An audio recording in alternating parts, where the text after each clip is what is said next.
N'oubliez pas de vous abonner, de liker et de partager cette vidéo car elle atteindra beaucoup plus de gens. Lorsque vous likez une vidéo, placez un commentaire et partagez la vidéo, vous contribuez à faire connaître la vérité en ce qui concerne cette fausse doctrine qu'est l'islam.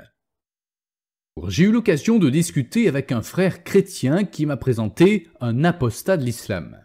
Dans cette vidéo, je nommerai l'apostat de l'islam Daniel à sa demande afin de préserver son identité. Il y a environ 8 ans, lors de l'attentat de Charlie Hebdo, Daniel a voulu en savoir davantage et il a commencé à s'interroger sur l'islam dans le but de défendre cette religion face aux critiques. Daniel a lu en profondeur les sources islamiques les plus attestées, telles que les tafsirs d'Ibn Kathir, Al-Tabari, Ibn Abbas, ainsi que les livres les plus authentiques, des hadiths Bukhari, Muslim, Abu Daoud, An-Nasai, Tirmidhi, pour découvrir que tout cela était d'une absurdité invraisemblable. Pendant que j'étais en train de discuter avec eux, mon frère chrétien et Daniel, qui lui aussi est devenu chrétien, me mentionnaient que les tafsirs d'Ibn Abbas, pourtant un exégète musulman reconnu et le cousin paternel de Mahomet, sont des plus ridicules. En voici un exemple. Coran, sourate 69, verset 32. Et puis, insérez-le dans une chaîne. Insérez la chaîne dans son anus et extrayez-la de sa bouche, et ce qui en reste, tournez-la autour de son cou, dont la longueur et la largeur est de 70 coudées, coudées de l'ange. On dit aussi que cela signifie 70 brasses. En fait, ce tafsir ne va pas forcément choquer tous les musulmans, parce qu'une grande majorité d'entre eux, étant sous le joug d'un conditionnement islamique, ils restent passifs, ne font pas l'effort de se poser des questions. Voici le témoignage de Daniel dont je vous fais part. Il dit « Le premier truc qui m'a fait douter de l'islam, c'est le hadith qui mentionne la course du soleil. Voici le hadith Sahih Bukhari en question. Il mentionne « Je suis entré dans la mosquée alors que le messager d'Allah y était assis. Quand le soleil s'est couché, le prophète a dit « Ô Abu Dar, savez-vous où va ce soleil ?» J'ai dit « Allah et son apôtre savent mieux. » Il a dit « Il va et demande la permission de se prosterner et il est autorisé et un jour, il, comme si on lui ordonnait de retourner d'où il venait, alors il se lèvera de l'ouest. » Ensuite, le prophète a récité « Cela, et le soleil court sur sa course fixe pour un terme décrété. » Coran, sourate 36, verset 38, comme il est récité par Abdullah. Référence Hadith Bukhari, numéro 74, 24. En fait, le soleil ne se couche pas ni ne se lève. Par exemple, le coucher du soleil est le moment où le soleil disparaît derrière l'horizon et du point de vue d'un ancien bédouin, c'est comme s'il voyait le soleil descendre à l'horizon. Il croyait que le soleil allait se coucher pour prendre une bonne nuit de sommeil et par la suite réapparaître après un certain temps. Lorsqu'il le voyait monter à l'horizon, il disait « Le soleil se lève !» Tout ça est maintenant expliqué par la science. Imaginez-vous, j'étais comme une bonne majorité de musulmans qui croyaient en la véracité de l'islam grâce aux supposés miracles scientifiques du Coran, qui ont été rendus célèbres par certains érudits musulmans tels que Zakir Naik et Ahmed Deedat. Le deuxième truc qui m'a fait douter de l'islam, c'est la sourate 67, et plus précisément le verset 5 qui mentionne ceci. « Nous avons effectivement embelli le ciel le plus proche avec des lampes dont nous avons fait des projectiles pour lapider les shayatines, les démons, et nous leur avons préparé le châtiment de la fournaise. » Je trouve personnellement que ce verset suffit à détruire le Coran du point de vue scientifique.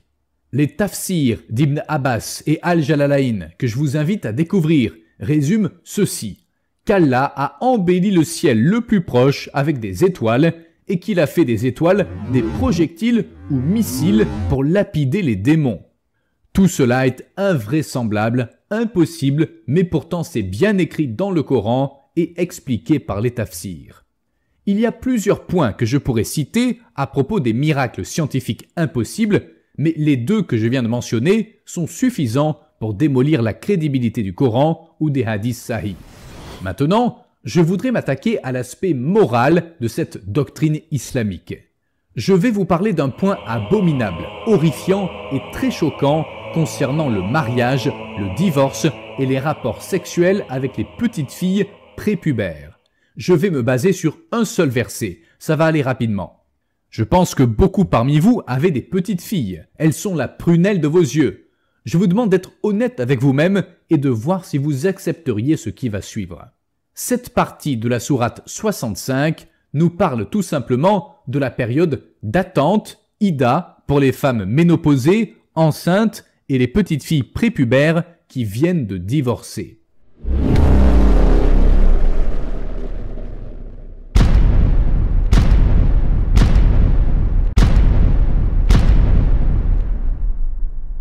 Et quant à celles de vos femmes qui ne s'attendent plus à avoir leurs règles, si vous avez des doutes sur leur période d'attente, leur période d'attente prescrite sera de 3 mois, et aussi pour celles qui n'ont pas encore leurs règles en raison de leur jeune âge, je le répète, en raison de leur jeune âge, leur période sera également de 3 mois. Malheureusement, ce que l'on vous a dit sur l'âge minimum pour le mariage dans l'islam n'est qu'un mythe. Donc il est permis dans l'islam de se marier et d'avoir des rapports sexuels avec une petite fille prépubère, car l'âge minimum n'a jamais été fixé et je défie quiconque de me prouver le contraire en se basant sur les tafsirs. Mention spéciale à l'esclavage sexuel et l'esclavage sexuel des femmes déjà mariées qui est autorisé dans le Coran. Le tafsir d'Al-Jalalayn dit à propos de la sourate 4, verset 24, ce qui suit. « Gardez ce que vos mains droites possèdent des filles esclaves, capturées, avec lesquelles vous pouvez avoir des rapports sexuels, même si elles devraient avoir des conjoints dans le camp ennemi. » Dans ce verset du Coran, Allah rend licite le rapport sexuel avec des esclaves, même si elles sont mariées avec une personne du camp ennemi. C'est vraiment immoral, et d'ailleurs c'est ce qu'a fait le prophète Muhammad. Lors de la première nuit de noces à Khaybar ou sur le chemin du retour, Muhammad emmena Safiya sous sa tente et eut des rapports sexuels avec elle. En fait, Safiya venait tout juste de perdre tous les siens, son mari, son frère et son père, à la guerre, tués de la main des hommes de son nouvel époux Muhammad. Tout ça m'a fait décrocher de l'islam. Des écritures invraisemblables, telles que les hadiths, le Coran et ses tafsirs, non seulement des absurdités, mais aussi des enseignements immoraux. J'ai discuté avec un membre de ma famille concernant les anomalies dans le Coran ou les hadiths. Sans entrer dans les détails, la personne est devenue furax. Et oui, lorsque l'on remet en cause l'islam, cela déclenche un mécanisme de défense chez le musulman face à cette menace de remise en cause. Parfois, la réaction peut être très violente, voire même mortelle. Le but de ce mécanisme est de vouloir bloquer toute modification de ce qu'il a déjà appris durant sa vie, ainsi il ne met pas en danger l'intégrité de ses connaissances de l'islam. Puisque selon lui, la parole d'Allah est immuable, parfait en style et en sens, alors à quoi bon la remettre en question? Il y a aussi une réaction que l'on nomme la résistance face au changement. Tout changement nécessite de faire le deuil de quelque chose et cela demande quelques efforts.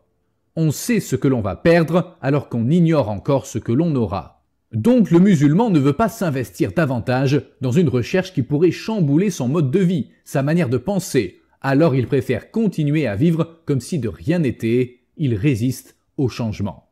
Comme vous le savez, je ne suis plus musulman, alors après avoir quitté l'islam, je suis devenu agnostique durant quelques années et je n'ai presque pas pensé au Christ pendant 7 ans, jusqu'à ce que je sois petit à petit attiré par ses enseignements. Ce qui s'est passé pour moi, c'est que je me remémorais à chaque fois des passages du Nouveau Testament que je n'arrivais pas à oublier. Et c'est ce qui m'a attiré petit à petit et je continue à vouloir connaître le Christ. D'ailleurs, j'ai fait un tableau comparatif entre Jésus et Muhammad. C'est comme si on comparait l'ombre à la lumière.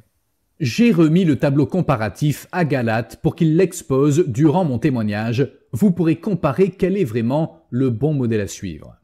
Là-dessus, j'espère que mon témoignage pourra faire réaliser à un bon nombre de musulmans que l'islam ne vient pas de Dieu.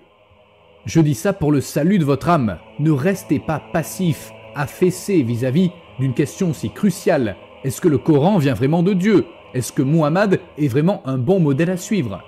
Les musulmans ont souvent tendance à prendre pour argent comptant ce que racontent les imams, les érudits musulmans. Je vous suggère de prendre quelques heures pour lire en profondeur les sources islamiques les plus attestées, ainsi que les livres les plus authentiques, des hadiths. Je vous remercie d'avoir écouté mon témoignage.